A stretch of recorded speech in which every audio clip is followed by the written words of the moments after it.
गीता मानव मात्र का धर्म शास्त्र है। महर्षि वेदव्यास। श्री कृष्णकालीन महर्षि वेदव्यास से पूर्व कोई भी शास्त्र पुस्तक के रूप में उपलब्ध नहीं था। श्रुत ज्ञान की इस परंपरा को तोड़ते हुए उन्होंने 4 वेद, ब्रह्मसूत्र, महाभारत, भागवत एवं गीता जैसे ग्रंथों में पूर्व संचित भौतिक एवं आध्यात्मिक ज्ञान राशि को संकलित कर अंत में स्वयं ही निर्णय दिया कि गीता सुगीता कर्तव्या किमन्यै शास्त्र विस्तरे या स्वयं पद्मनाभस्य मुखपद्माद विनिसृता। भीष्म पर्व। गीता भली प्रकार मनन करके हृदय में धारण करने योग्य है, जो पद्मनाभ भगवान के श्रीमुख से निःसृत वाणी है। फिर अन्य शास्त्रों के संग्रह की क्या आवश्यकता।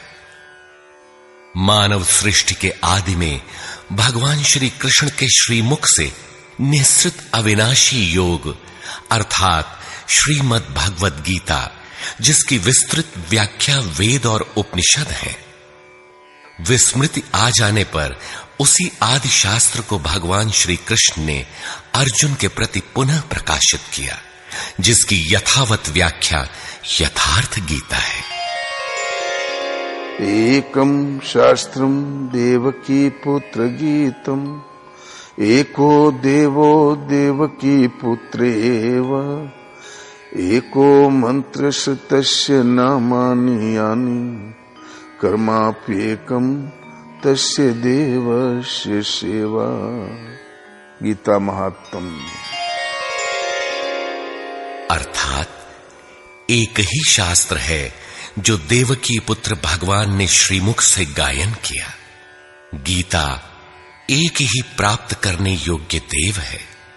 उस गायन में जो सत्य बताया, आत्मा सिवाय आत्मा के कुछ भी शाश्वत नहीं है। उस गायन में उन महायोगेश्वर ने क्या जपने के लिए कहा। ओम। अर्जुन, ओम अक्षय परमात्मा का नाम है, उसका जप कर और ध्यान मेरा धर। एक ही कर्म है। गीता में वर्णित परम देव एक परमात्मा की सेवा। उन्हें श्रद्धा से अपने हृदय में धारण करें। अस्तु, आरंभ से ही गीता आपका शास्त्र रहा है। भगवान श्री कृष्ण के हजारों वर्ष पश्चात परवर्ती जिन महापुरुषों ने एक ईश्वर को सत्य बताया, गीता के ही पथ पर चलने वाले पथिक हैं, गीता के ही संदेशवाहक हैं। ईश्वर से ही लौकिक एवं पारलौकिक सुखों की कामना, ईश्वर से डरना, अन्य किसी को ईश्वर न मानना, यहां तक तो सभी महापुरुषों ने बताया। किंतु ईश्वरीय साधना, ईश्वर तक की दूरी तय करना, ये केवल गीता में ही सांगोपांग क्रमबद्ध सुरक्षित है। गीता से सुख शांति तो मिलती ही है, ये अक्षय अनामय पद भी देती है। देखिए श्रीमद् भगवद गीता की टीका, यथार्थ गीता।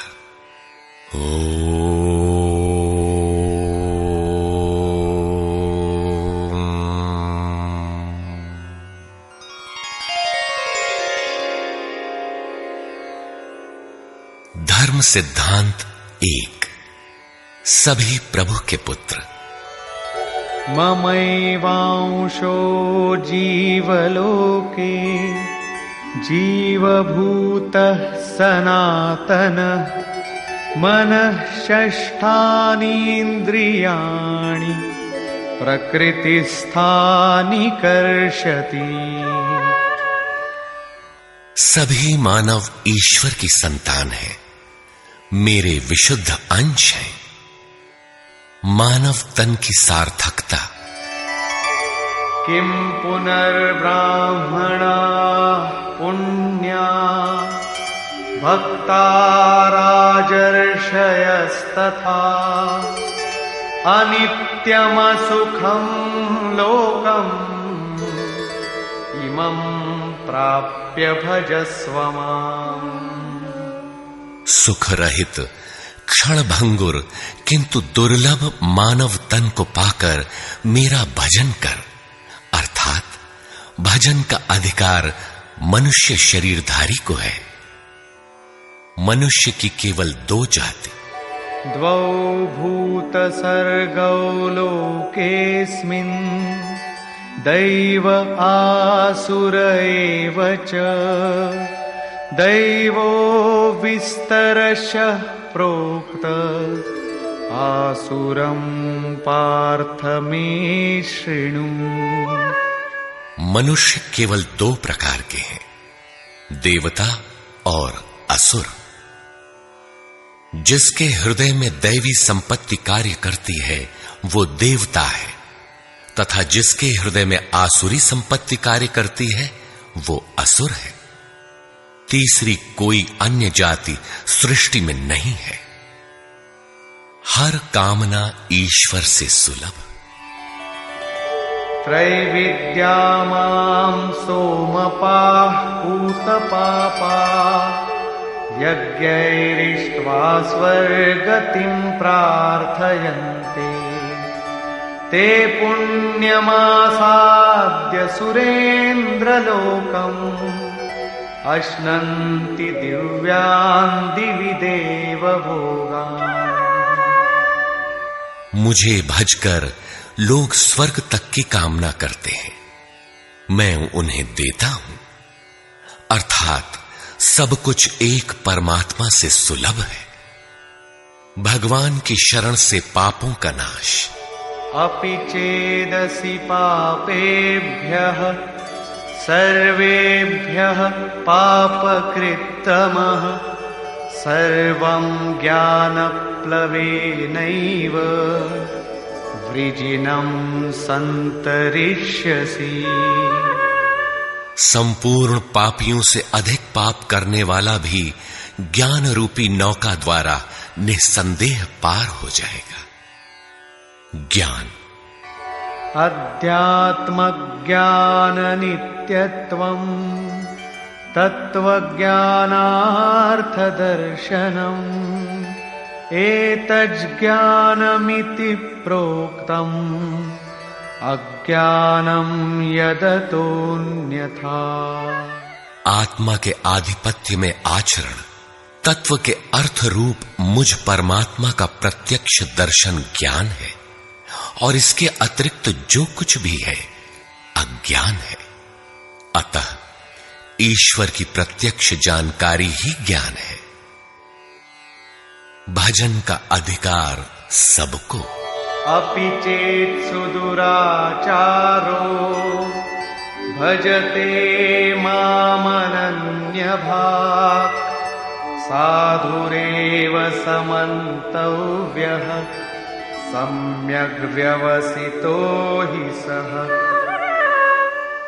क्षिप्रं भवति धर्मात्मा शश्वच्छान्तिं निगच्छति कौन्तेय प्रतिजानीहि न मे भक्तः प्रणश्यति। अत्यंत दुराचारी भी मेरा भजन करके शीघ्र ही धर्मात्मा हो जाता है एवं सदा रहने वाली शाश्वत शांति को प्राप्त कर लेता है। अतः धर्मात्मा वो है जो एक परमात्मा के प्रति समर्पित है, और भजन करने का अधिकार दुराचारी तक को है। भगवत पथ में बीज का नाश नहीं। नेहाभिक्रमनाशोऽस्ति प्रत्यवायो न विद्यते स्वल्पमप्यस्य धर्मस्य त्रायते महतो भयात्। धर्म अर्थात आत्मदर्शन की क्रिया का स्वल्प आचरण भी जन्म मरण के महान भय से उद्धार करने वाला होता है। धर्म अपरिवर्तनशील है। ईश्वर का निवास। ईश्वरः सर्वभूतानां हृद्देशेऽर्जुन तिष्ठति भ्रामयन् सर्वभूतानि यन्त्रारूढानि मायया। ईश्वर सभी भूत प्राणियों के हृदय में रहता है, तो शरण किसकी जाएं?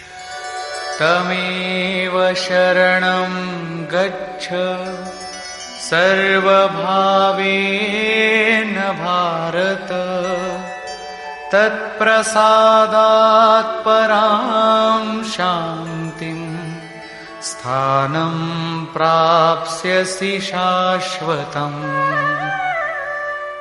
संपूर्ण भाव से उस हृदयस्थ एक परमात्मा की शरण में जाओ, जिसकी कृपा से तू परम शांति शाश्वत परम धाम को प्राप्त होगा।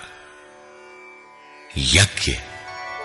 सर्वाणि इन्द्रियकर्माणि प्राणकर्माणि चापरे आत्मसंयमयोगाग्नौ जुह्वति ज्ञानदीपिते। संपूर्ण इंद्रियों के व्यापार को, मन की चेष्टाओं को ज्ञान से प्रकाशित हुई आत्मा में संयम रूपी योगाग्नि में हवन करते हैं। अपाने जुह्वति प्राणं प्राणे पानं तथा परे प्राणापानगतिरुद्ध्वा प्राणायाम परायणा। बहुत से योगी श्वास को प्रश्वास में हवन करते हैं और बहुत से प्रश्वास को श्वास में। इससे उन्नत अवस्था होने पर अन्य श्वास प्रश्वास की गति रोककर प्राणायाम परायण हो जाते हैं। इस प्रकार योग साधना की विधि विशेष का नाम यज्ञ है। उस यज्ञ को कार्य रूप देना कर्म है। कर्म। एवं बहुविधा यज्ञा वितता ब्रह्मणो मुखे कर्मजान् विद्धितान् सर्वान् एवं ज्ञात्वा विमोक्ष्यसे। इस प्रकार बहुत से यज्ञ, जैसे श्वास का प्रश्वास में हवन, प्रश्वास का श्वास में हवन, श्वास प्रश्वास का निरोध कर प्राणायाम के परायण होना इत्यादि यज्ञ जिस आचरण से पूर्ण होता है, उस आचरण का नाम कर्म है। कर्म माने आराधना, कर्म माने चिंतन। योग साधना पद्धति का नाम यज्ञ है। विकर्म। विकर्म का अर्थ विकल्प शून्य कर्म है। प्राप्ति के पश्चात महापुरुषों के कर्म विकल्प शून्य होते हैं। आत्मस्थित, आत्मतृप्त, आप्त काम महापुरुषों को न तो कर्म करने से कोई लाभ है और न छोड़ने से कोई हानि ही है। फिर भी वे पीछे वालों के हित के लिए कर्म करते हैं। ऐसा कर्म विकल्प शून्य है, विशुद्ध है, और यही कर्म विकर्म कहलाता है। यज्ञ करने का अधिकार।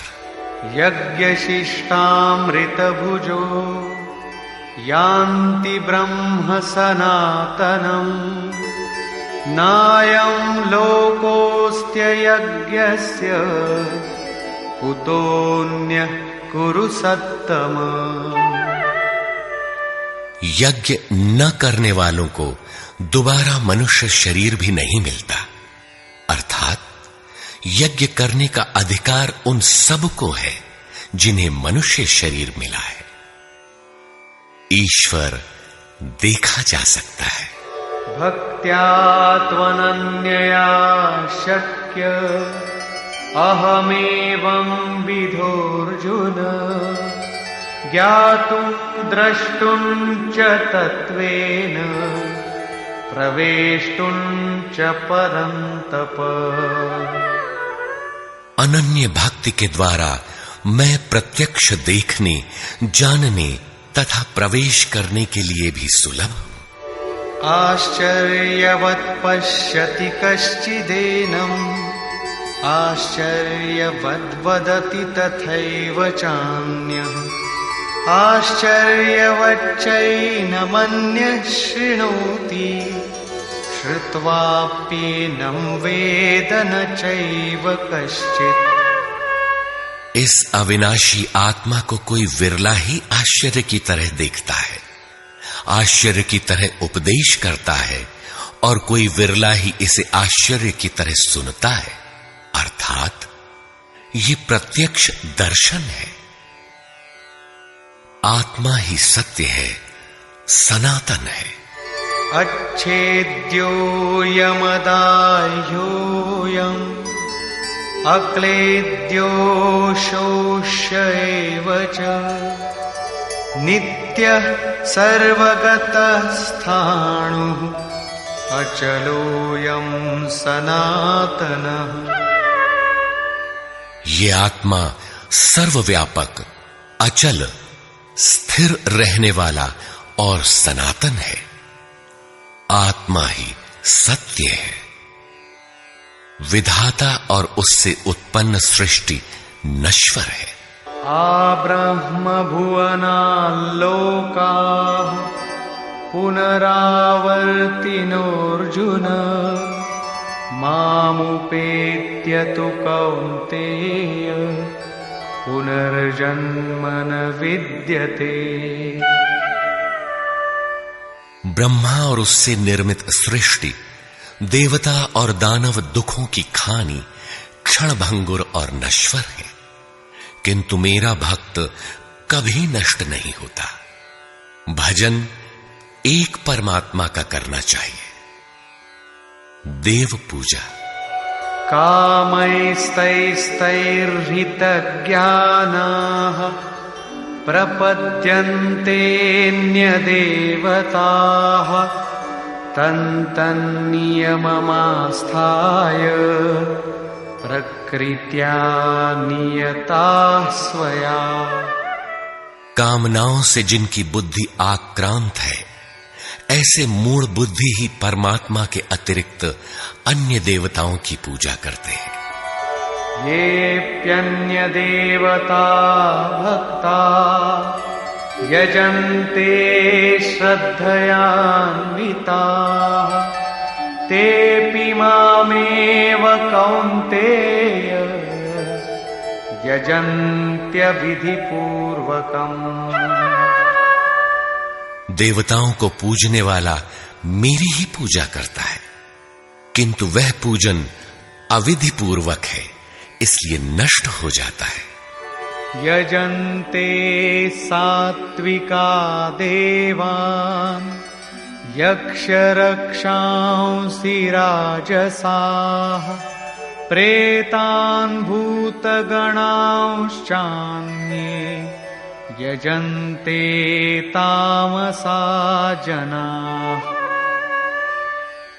अर्जुन, शास्त्र विधि को त्याग कर भजने वाले सात्विक श्रद्धा वाले देवताओं को, राजस पुरुष यक्ष राक्षसों को और तामस पुरुष भूत प्रेतों को पूजते हैं, किंतु कर्षयन्तः शरीरस्थं भूतग्राममचेतसः मां चैवान्तः शरीरस्थम् तान् विद्यासुरनिश्चयान्। वे शरीर रूप से स्थित भूत समुदाय और अंतर्यामी रूप में स्थित मुझ परमात्मा को कृश करने वाले हैं। उनको तू असुर जान। अर्थात देवताओं को पूजने वाले भी आसुरी वृत्ति के अंतर्गत हैं। अधम। तानहं द्विषतः क्रूरान् संसारेषु नराधमान् क्षिपाम्यजस्रमशुभान् आसुरीष्वेव योनिषु। जो यज्ञ की नियत विधि छोड़ कल्पित विधियों से यजन करते हैं, वे ही क्रूर कर्मी, पापाचारी तथा मनुष्यों में अधम है, अन्य कोई अधम नहीं है। नियत विधि क्या है? ओमित्येकाक्षरं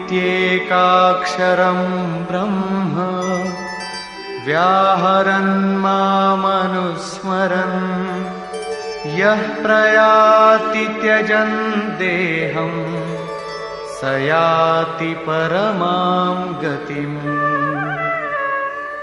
ओम जो अक्षय ब्रह्म का परिचायक है, उसका जप तथा मुझ एक परमात्मा का स्मरण, तत्वदर्शी महापुरुष के संरक्षण में ध्यान। शास्त्र इति गुह्यतमं शास्त्रम् इदमुक्तं मया नघ एतद्बुद्ध्वा बुद्धिमान् स्यात् कृतकृत्यश्च भारत। इस प्रकार यह अति गोपनीय शास्त्र मेरे द्वारा कहा गया। इसे तत्व से जानकर मनुष्य पूर्ण ज्ञाता तथा कृतार्थ हो जाता है। अतः योगेश्वर श्री कृष्ण की यह वाणी स्वयं में पूर्ण शास्त्र है। तस्माच्छास्त्रं प्रमाणन्ते कार्याकार्यव्यवस्थितौ ज्ञात्वा शास्त्रविधानोक्तं कर्म कर्तुमिहार्हसि। कर्तव्य और अकर्तव्य के निर्धारण में शास्त्र ही प्रमाण है। अतः गीता में निर्धारित विधि से आचरण करें। धर्म सर्वधर्मान् परित्यज्य मामेकं शरणं व्रज अहं त्वा सर्वपापेभ्यो मोक्षयिष्यामि मा शुचः। धार्मिक उथल पुथल को छोड़ एकमात्र मेरी शरण हो जा, अर्थात एक भगवान के प्रति पूर्ण समर्पण ही धर्म का मूल है।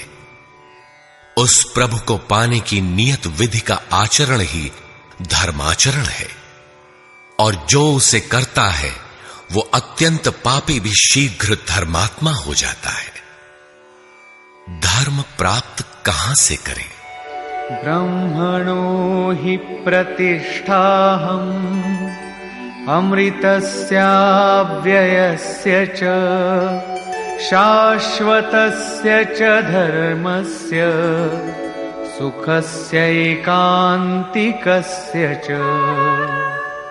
उस अविनाशी ब्रह्म का, अमृत का, शाश्वत धर्म का और अखंड एक रस आनंद का मैं ही आश्रय हूं, अर्थात परमात्म स्थित सद्गुरु ही इन सब का आश्रय है।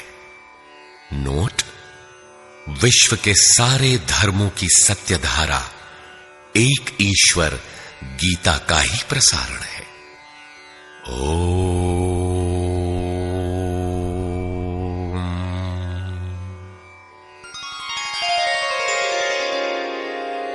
प्राक कथन। वस्तुतः गीता पर टीका लिखने की अब कोई आवश्यकता प्रतीत नहीं होती, क्योंकि इस पर सहस्त्रों टीकाएं लिखी जा चुकी हैं, जिनमें 50 तो केवल संस्कृत में ही हैं। गीता को लेकर 50 मत हैं, जबकि सबकी आधारशिला एकमात्र गीता है। योगेश्वर श्री कृष्ण ने तो कोई एक बात कही होगी, फिर यह मतभेद क्यों? वस्तुतः वक्ता एक ही बात कहता है, किंतु श्रोता यदि 10 बैठे हों तो 10 प्रकार के आशय ग्रहण करते हैं। व्यक्ति की बुद्धि पर तामसी, राजसी अथवा सात्विक गुणों का जितना प्रभाव है, उसी स्तर से उस वार्ता को पकड़ पाता है। इससे आगे वो समझ नहीं पाता। अतः मतभेद स्वाभाविक है। विभिन्न मतवादों से और कभी-कभी एक ही सिद्धांत को अलग-अलग काल और भाषाओं में व्यक्त करने से साधारण मनुष्य संशय में पड़ जाता है।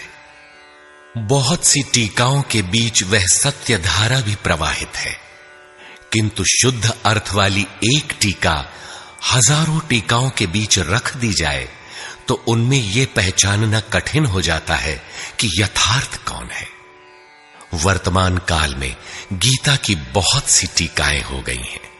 सभी अपनी अपनी सत्यता का उद्घोष करती हैं, किंतु गीता के शुद्ध अर्थ से वे बहुत दूर हैं। निस्संदेह कुछ महापुरुषों ने सत्य का स्पर्श भी किया, किंतु कतिपय कारणों से वे उसे समाज के समक्ष प्रस्तुत न कर सके। श्री कृष्ण के आशय को हृदयंगम न कर पाने का मूल कारण है कि वे एक योगी थे। श्री कृष्ण जिस स्तर की बात करते हैं, क्रमशः चलकर उसी स्तर पर खड़ा होने वाला कोई महापुरुष ही अक्षरशः बता सकेगा कि श्री कृष्ण ने जिस समय गीता का उपदेश दिया था, उस समय उनके मनोगत भाव क्या थे। मनोगत समस्त भाव कहने में नहीं आते। कुछ तो कहने में आ पाते हैं, कुछ भाव भंगिमा से व्यक्त होते हैं, और शेष पर्याप्त क्रियात्मक हैं, जिन्हें कोई पथिक चलकर ही जान सकता है। जिस स्तर पर श्री कृष्ण थे, क्रमशः चलकर उसी अवस्था को प्राप्त महापुरुष ही जानता है कि गीता क्या कहती है। वह गीता की पंक्तियां ही नहीं दोहराता, बल्कि उनके भावों को भी दर्शा देता है, क्योंकि जो दृश्य श्री कृष्ण के सामने था, वही उस वर्तमान महापुरुष के समक्ष भी है। इसलिए वो देखता है, दिखा देगा, आप में जागृत भी कर देगा, उस पथ पर चला भी देगा। पूज्य श्री परमहंस जी महाराज भी उसी स्तर के महापुरुष थे। उनकी वाणी तथा अंतः प्रेरणा से मुझे गीता का जो अर्थ मिला, उसी का संकलन यथार्थ गीता है। इसमें मेरा अपना कुछ भी नहीं है। यह क्रियात्मक है। साधन अपनाने वाले प्रत्येक पुरुष को इसी परिधि से गुजरना होगा। जब तक वो इससे अलग है, तब तक स्पष्ट है कि वो साधन नहीं करता, किसी न किसी प्रकार की लकीर अवश्य पीटता है। अतः किसी महापुरुष की शरण ले। श्री कृष्ण ने किसी अन्य सत्य को नहीं बताया, बल्कि कहा, ऋषिभिर बहुधा गीतम। ऋषियों ने अनेकों बार जिसका गायन किया है, वही कहने जा रहा हूं। उन्होंने यह नहीं कहा कि उस ज्ञान को केवल मैं ही जानता हूं या मैं ही बताऊंगा, बल्कि कहा, किसी तत्वदर्शी के पास जाओ, निष्कपट भाव से सेवा करके उस ज्ञान को प्राप्त करो। श्री कृष्ण ने महापुरुषों द्वारा शोधित सत्य को ही उद्घाटित किया है। गीता सुबोध संस्कृत में है। यदि अन्वयार्थ ही लें तो गीता का अधिकांश आप स्वयं हृदयंगम कर सकेंगे, किंतु आप ज्यों का त्यों अर्थ नहीं लेते। उदाहरण के लिए श्री कृष्ण ने स्पष्ट कहा कि यज्ञ की प्रक्रिया ही कर्म है, फिर भी आप कहते हैं कि खेती करना कर्म है। यज्ञ को स्पष्ट करते हुए उन्होंने बताया कि यज्ञ में बहुत से योगी जन प्राण में अपान को हवन करते हैं, बहुत से अपान में प्राण को हवन करते हैं, बहुत से योगी प्राण अपान दोनों को रोककर प्राणायाम परायण हो जाते हैं, बहुत से योगी इंद्रियों की संपूर्ण प्रवृत्तियों को संयमाग्नि में हवन करते हैं। इस प्रकार श्वास प्रश्वास का चिंतन यज्ञ है। मन सहित इंद्रियों का संयम यज्ञ है। शास्त्रकार ने स्वयं यज्ञ बताया, फिर भी आप कहते हैं कि विष्णु के निमित्त स्वाहा बोलना, अग्नि में जौ तिल घी का हवन करना यज्ञ है। उन योगेश्वर ने ऐसा एक शब्द भी नहीं कहा। क्या कारण है कि आप समझ नहीं पाते? बाल की खाल निकालकर रटने पर भी क्यों वाक्य विन्यास ही आपके हाथ लगता है? आप अपने को यथार्थ जानकारी से शून्य ही क्यों पाते हैं? वस्तुतः मनुष्य जन्म लेकर क्रमशः बड़ा होता है तो पैतृक संपत्ति, घर, दुकान, जमीन जायदाद, पद प्रतिष्ठा, गाय भैंस, यंत्र उपकरण इत्यादि उसे विरासत में मिलती है। ठीक इसी प्रकार उसे कुछ रूढ़ियां, परंपराएं, पूजा पद्धतियां भी विरासत में मिल जाती हैं। 33 करोड़ देवी देवता तो भारत में बहुत पहले गिने गए थे। विश्व में उनके अनगिनत रूप हैं। शिशु ज्यों-ज्यों बड़ा होता है, अपने माता पिता, भाई बहन, पास पड़ोस में इनकी पूजा देखता है। परिवार में प्रचलित पूजा पद्धतियों की अमिट छाप उसके मस्तिष्क पर पड़ जाती है। देवी की पूजा मिली तो जीवन भर देवी देवी रटता है। परिवार में भूत पूजा मिली तो भूत भूत रटता है। कोई शिव तो कोई कृष्ण तो कोई कुछ पकड़े ही रहता है। उन्हें वो छोड़ नहीं सकता। ऐसे भ्रांत पुरुष को गीता जैसा कल्याणकारी शास्त्र मिल भी जाए तो वो उसे नहीं समझ सकता। पैतृक संपदा को कदाचित वो छोड़ भी सकता है, किंतु इन रूढ़ियों और मजहबी पचड़ों को नहीं मिटा सकता। पैतृक संपत्ति को हटाकर आप हजारों मील दूर जा सकते हैं, किंतु दिल दिमाग में अंकित ये रूढ़िगत विचार वहां भी आपका पिंड नहीं छोड़ते। आप सिर काटकर अलग तो नहीं रख सकते। अतः आप यथार्थ शास्त्र को भी उन्हीं रूढ़ियों, रीति रिवाजों, मान्यताओं और पूजा पद्धतियों के अनुरूप ढाल कर देखना चाहते हैं। यदि उनके अनुरूप बात ढलती है, वार्ता का क्रम बैठता है, तो आप उसे सही मानते हैं, और नहीं ढलती तो गलत मानते हैं। इसीलिए आप गीता का रहस्य नहीं देख पाते। गीता का रहस्य रहस्य ही बनकर रह जाता है। इसके वास्तविक पारखी संत अथवा सद्गुरु हैं। वही बता सकते हैं कि गीता क्या कहती है। सब नहीं जान सकते। सबके लिए सुलभ उपाय यही है कि इसे किसी महापुरुष के सानिध्य में समझें, जिसके लिए श्री कृष्ण ने बल दिया है।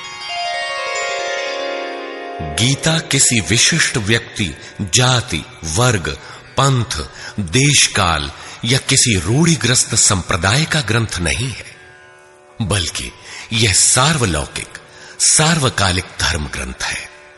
यह प्रत्येक देश, प्रत्येक जाति तथा प्रत्येक स्तर के प्रत्येक स्त्री पुरुष के लिए, सबके लिए है। केवल दूसरों से सुनकर या किसी से प्रभावित होकर मनुष्य को ऐसा निर्णय नहीं लेना चाहिए जिसका प्रभाव सीधे उसके अपने अस्तित्व पर पड़ता हो। पूर्वाग्रह की भावना से मुक्त होकर सत्यान्वेषियों के लिए यह आर्ष ग्रंथ आलोक स्तंभ है। हिंदुओं का आग्रह है कि वेद ही प्रमाण है। वेद का अर्थ है ज्ञान, परमात्मा की जानकारी। परमात्मा न संस्कृत में है न संहिताओं में। पुस्तक तो उसका संकेत मात्र है। वह वस्तुतः हृदय में जागृत होता है। विश्वामित्र चिंतन कर रहे थे। उनकी भक्ति देखकर ब्रह्मा आए। बोले, आज से तुम ऋषि हो। विश्वामित्र को संतोष नहीं हुआ। चिंतन में लगे रहे। कुछ काल पश्चात देवताओं सहित ब्रह्मा पुनः आए और बोले, आज से तुम राजर्षि हो। किंतु विश्वामित्र का समाधान न हुआ।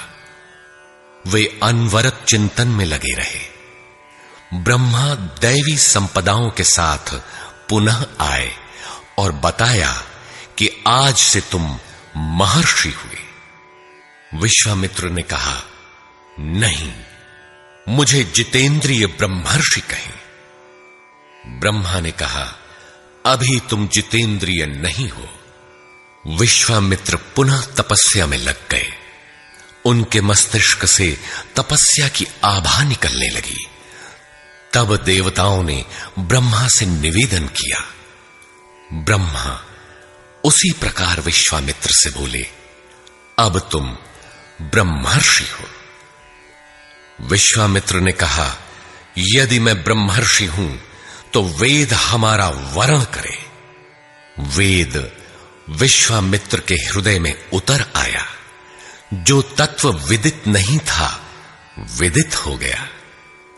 यही वेद है, न कि पोथी। जहां विश्वामित्र रहते थे, वहां वेद रहता था। यही श्री कृष्ण भी कहते हैं कि संसार अविनाशी पीपल का वृक्ष है। ऊपर परमात्मा जिसका मूल और नीचे प्रकृति पर्यंत शाखाएं हैं।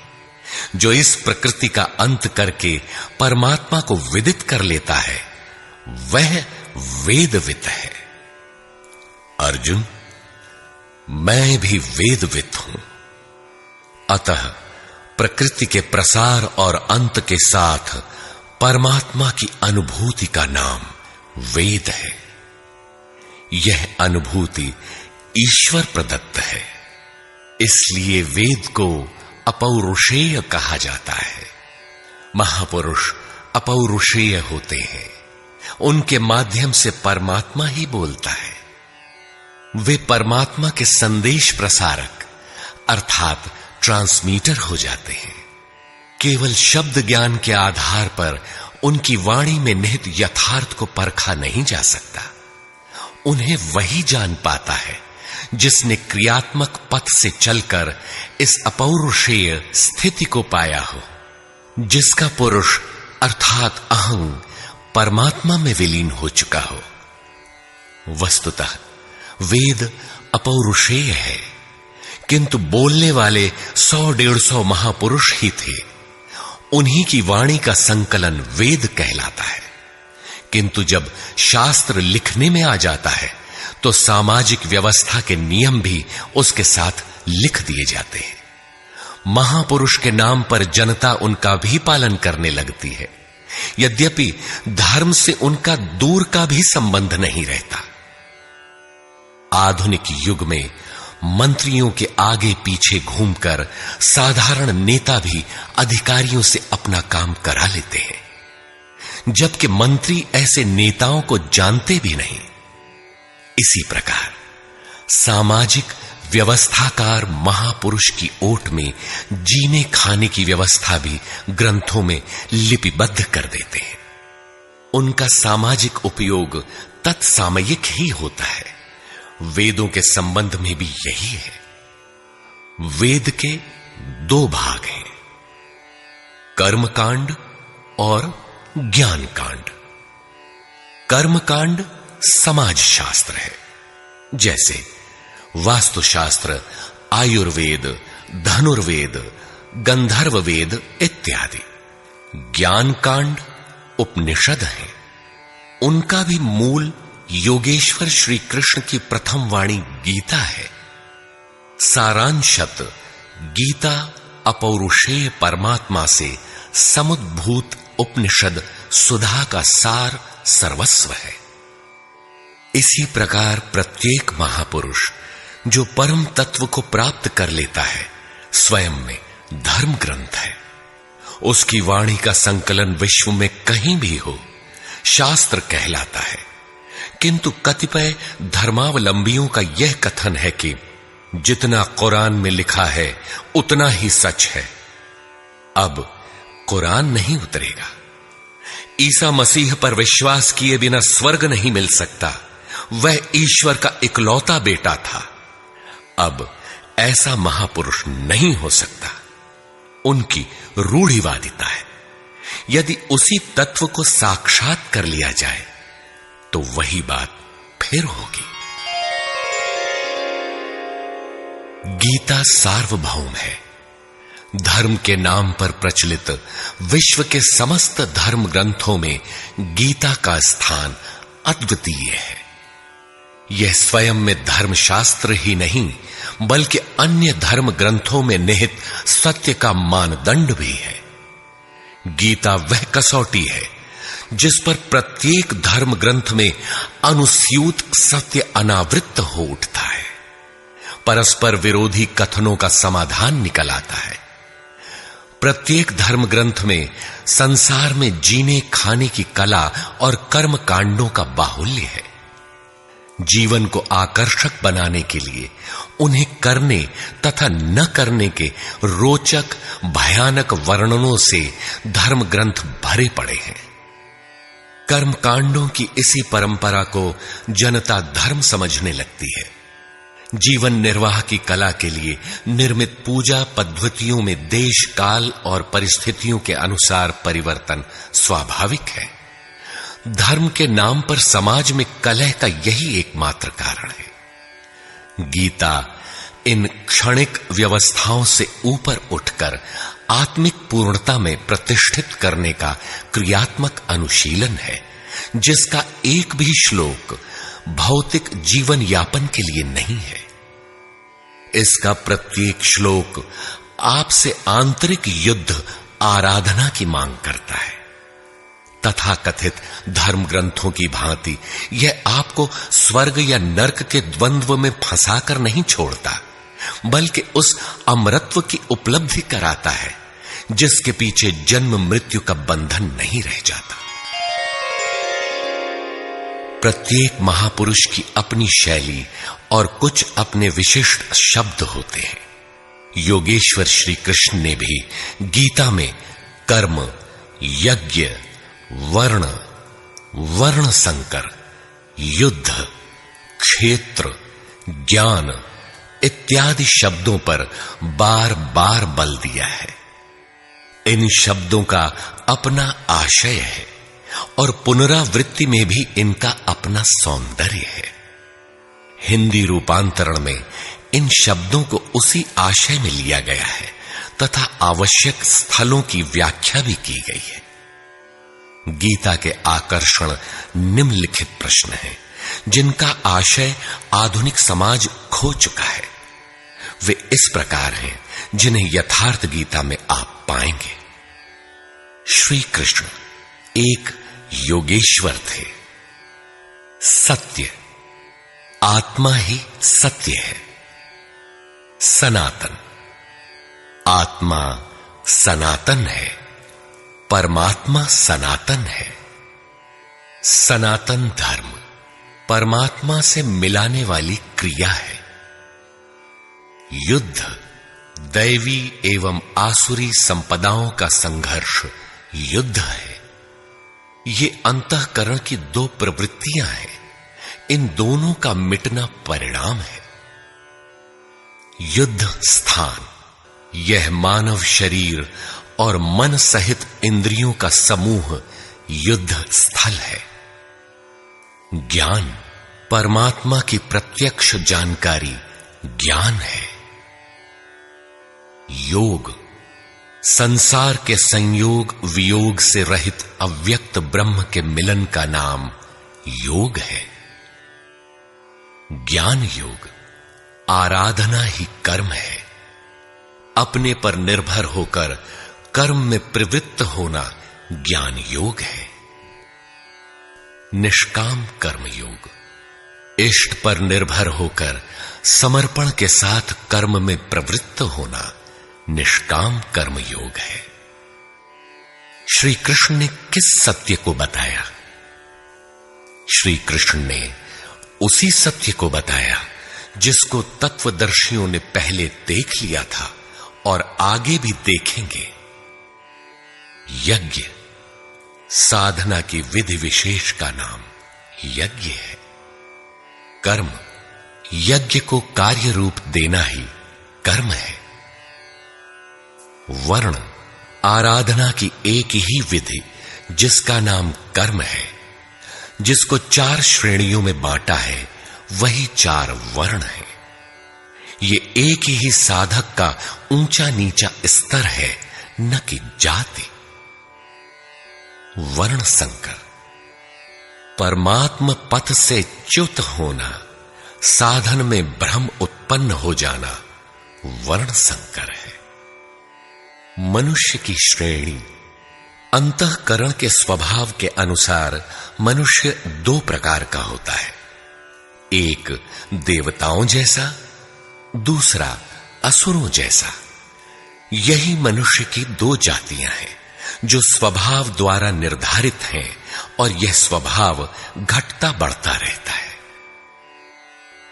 देवता हृदय देश में परम देव परमात्मा का देवत्व अर्जित कराने वाले गुणों का समूह है।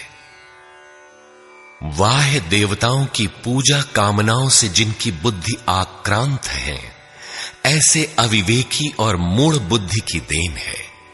वे मेरे ही पुजारी हैं, किंतु अविधि पूर्वक है। अवतार व्यक्ति के हृदय में होता है, बाहर नहीं। विराट दर्शन योगी के हृदय में ईश्वर के द्वारा दी गई अनुभूति है। भगवान साधक में दृष्टि बनकर खड़े हों तभी दिखाई पड़ते हैं। पूजनीय देव इष्ट एकमात्र परात्पर ब्रह्म ही पूजनीय देव है। उसे खोजने का स्थान हृदय देश है। उसकी प्राप्ति का स्रोत उसी अव्यक्त स्वरूप में स्थित प्राप्ति वाले महापुरुष के द्वारा है। अब इनमें से योगेश्वर श्री कृष्ण का स्वरूप समझने के लिए अध्याय 3 तक आपको पढ़ना होगा, और अध्याय 13 तक आप स्पष्ट समझने लगेंगे कि श्री कृष्ण योगी थे। अध्याय 2 से ही सत्य निखर जाएगा। सनातन और सत्य एक दूसरे के पूरक हैं। ये अध्याय 2 से ही स्पष्ट होगा, वैसे पूर्ति पर्यंत चलेगा। युद्ध अध्याय 4 तक स्पष्ट होने लगेगा। 11 तक संशय निर्मूल हो जाएगा। वैसे अध्याय 16 तक देखना चाहिए। युद्ध स्थल के लिए अध्याय 13 बार बार देखें।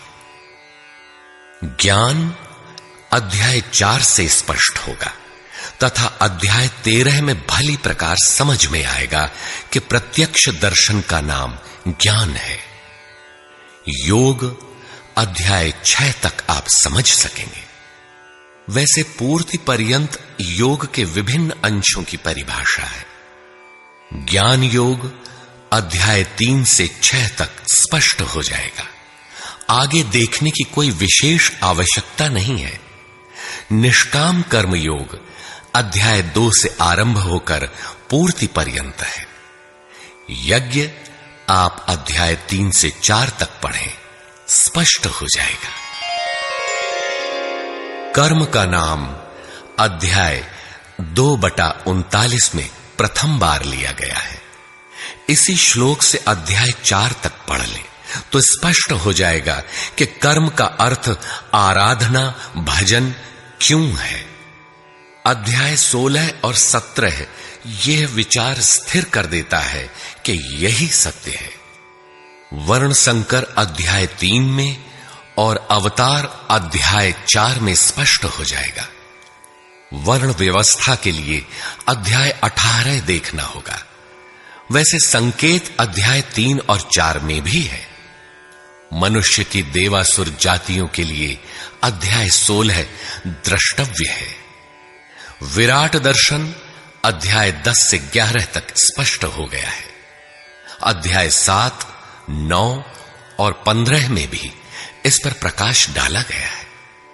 अध्याय 7, 9 और 17 में बाह्य देवताओं की अस्तित्वहीनता स्पष्ट हो जाती है। परमात्मा के पूजन की स्थली हृदय देश ही है, जिसमें ध्यान, श्वास प्रश्वास के चिंतन इत्यादि की क्रियाएं जो एकांत में बैठकर की जाती हैं।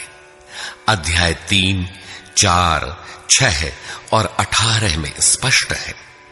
बहुत सोचने विचारने से क्या प्रयोजन है? यदि अध्याय 6 तक ही अध्ययन कर लें तो भी यथार्थ गीता का मूल आशय आपकी समझ में आ जाएगा। गीता जीविका संग्राम का साधन नहीं, अपितु जीवन संग्राम में शाश्वत विजय का क्रियात्मक प्रशिक्षण है। इसलिए युद्ध ग्रंथ है जो वास्तविक विजय दिलाता है, किंतु गीतोक्त युद्ध तलवार, धनुष, वाण, गदा और फरसे से लड़ा जाने वाला सांसारिक युद्ध नहीं है और न इन युद्धों में शाश्वत विजय निहित है। ये सत प्रवृत्तियों का संघर्ष है, जिनके रूपकात्मक वर्णन की परंपरा रही है। वेद में इंद्र और वृत्र, विद्या और अविद्या, पुराणों में देवासुर संग्राम, महाकाव्यों में राम और रावण, कौरव एवं पांडवों के संघर्ष को ही गीता में धर्म क्षेत्र और कुरुक्षेत्र, दैवी संपद एवं आसुरी संपद, सजातीय एवं विजातीय, सद्गुण एवं दुर्गुणों का संघर्ष कहा गया है। यह संघर्ष जहां होता है वह स्थान कहां है? गीता का धर्म क्षेत्र और कुरुक्षेत्र भारत का कोई भूखंड नहीं, बल्कि स्वयं गीताकार के शब्दों में इदं शरीरम कौन्तेय क्षेत्रमित्यभिधीयते। कौन्तेय, यह शरीर ही एक क्षेत्र है जिसमें बोया हुआ भला और बुरा बीज संस्कार रूप से सदैव उगता है। 10 इंद्रियां, मन, बुद्धि, चित्त, अहंकार, 5 विकार और 3 गुणों का विकार इस क्षेत्र का विस्तार है। प्रकृति से उत्पन्न इन 3 गुणों से विवश होकर मनुष्य को कर्म करना पड़ता है। वह क्षण मात्र भी कर्म किए बिना नहीं रह सकता। पुनरपि जननम पुनरपि मरणम पुनरपि जननी जठरे शयनम। जन्म जन्मांतरों से करते ही तो बीत रहा है, यही कुरुक्षेत्र है। सद्गुरु के माध्यम से साधना के सही दौर में पड़कर साधक जब परम धर्म परमात्मा की ओर अग्रसर होता है, तब यह क्षेत्र धर्म क्षेत्र बन जाता है। यह शरीर ही क्षेत्र है। इसी शरीर के अंतराल में अंतःकरण की 2 प्रवृत्तियां पुरातन हैं, दैवी संपद और आसुरी संपद। दैवी संपद में है पुण्य रूपी पांडु और कर्तव्य रूपी कुंती। पुण्य जागृत होने से पहले मनुष्य जो कुछ भी कर्तव्य समझकर करता है, अपनी समझ से वह कर्तव्य ही करता है, किंतु उससे कर्तव्य होता नहीं, क्योंकि पुण्य के बिना कर्तव्य को समझा ही नहीं जा सकता। कुंती ने पांडु से संबंध होने से पूर्व जो कुछ भी अर्जित किया वह था कर्ण। आजीवन कुंती के पुत्रों से लड़ता रह गया।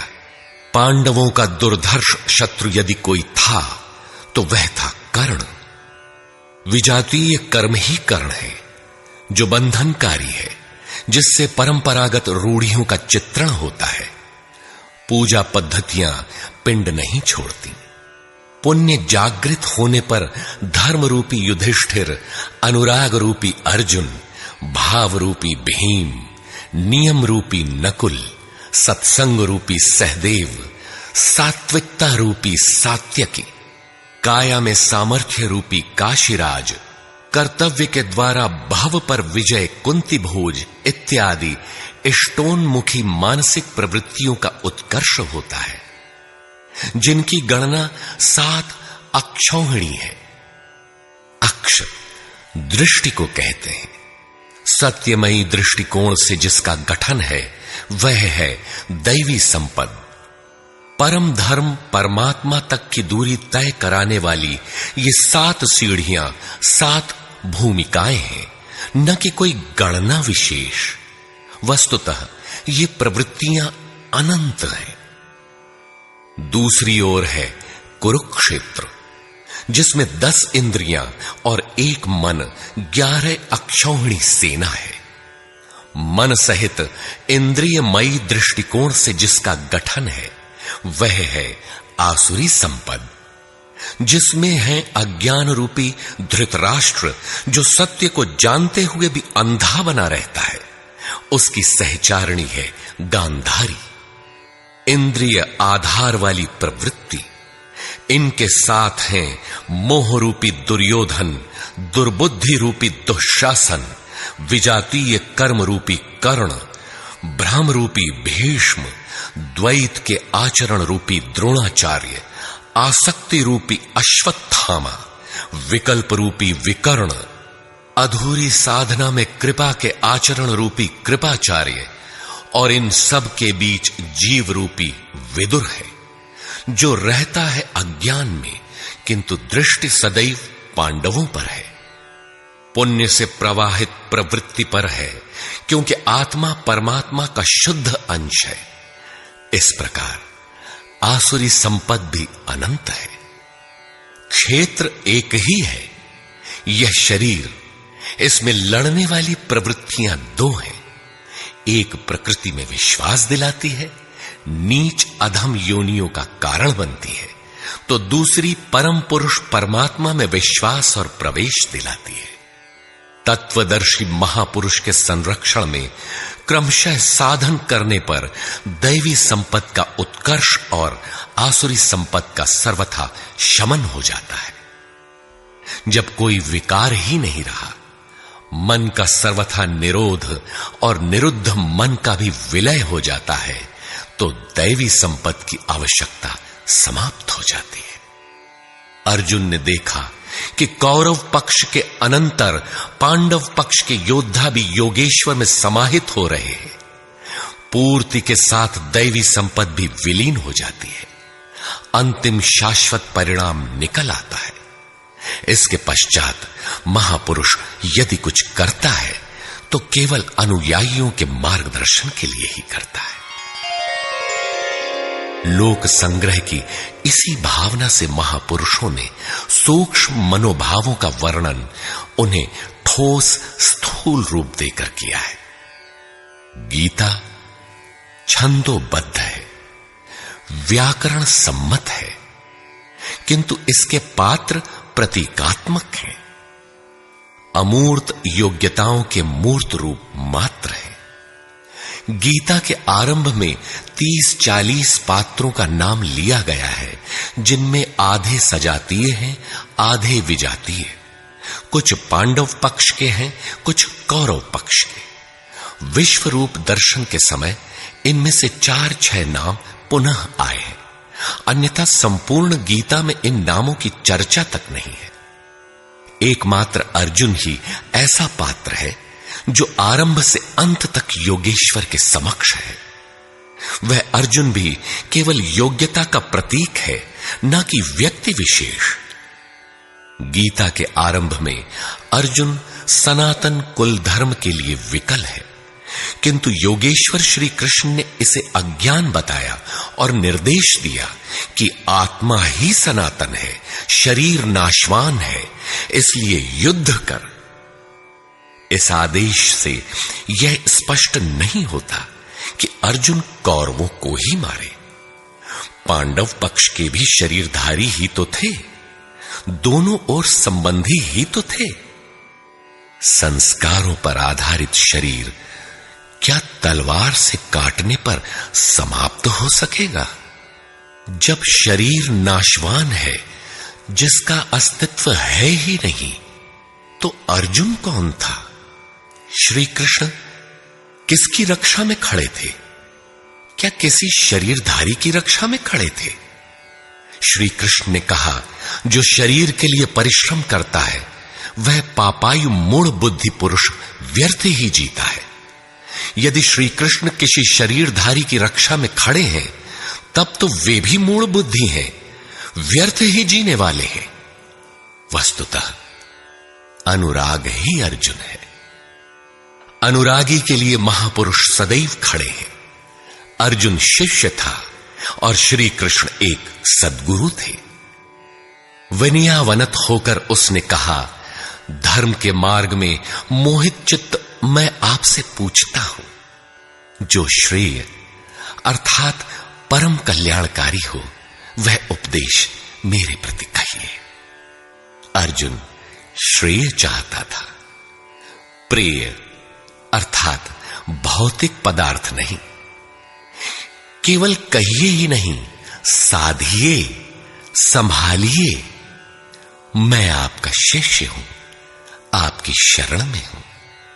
इसी प्रकार गीता में स्थान स्थान पर स्पष्ट है कि अर्जुन आर्त अधिकारी है और योगेश्वर श्री कृष्ण एक सद्गुरु हैं।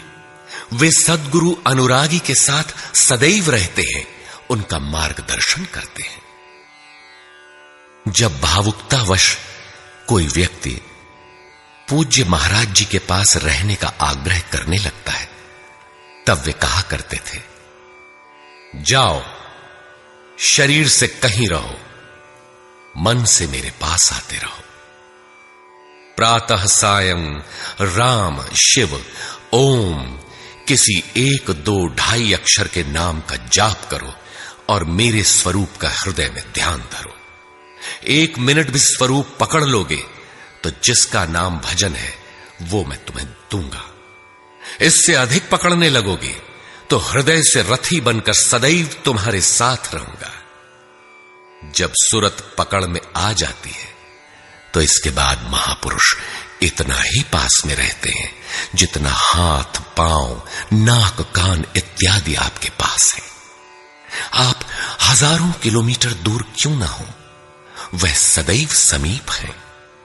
मन में विचारों के उठने से भी पहले वे मार्गदर्शन करने लग जाते हैं।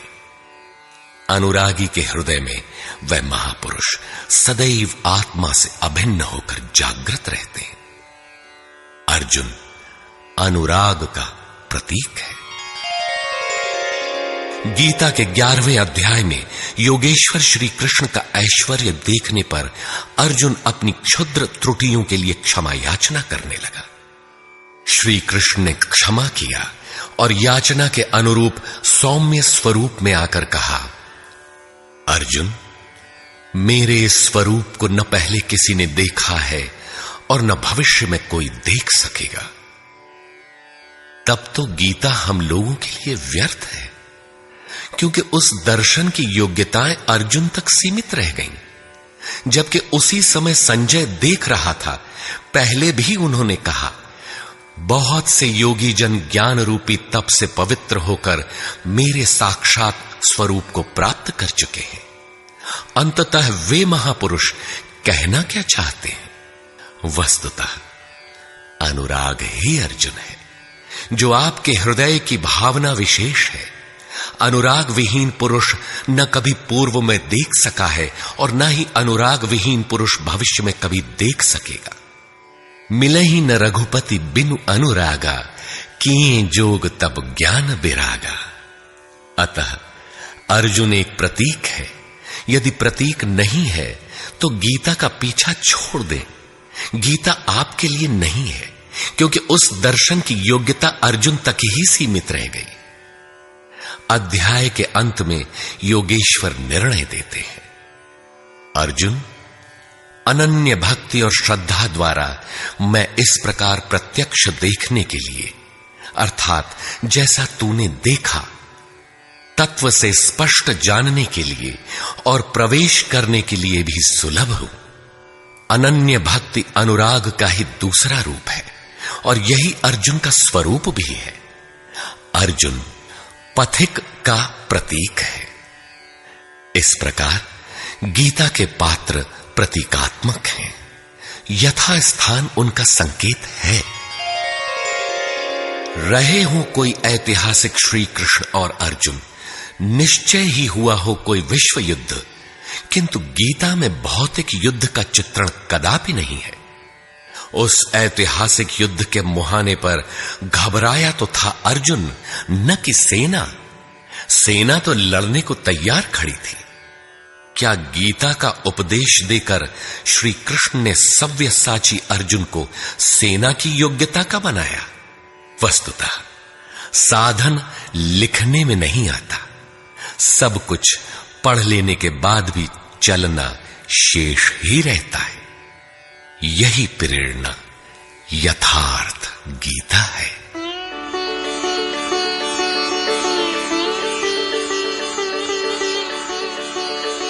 सद्गुरु कृपाश्रयी जगत बंधु स्वामी अड़गड़ानंद जी। श्री गुरु पूर्णिमा 24 जुलाई 1983 ईस्वी।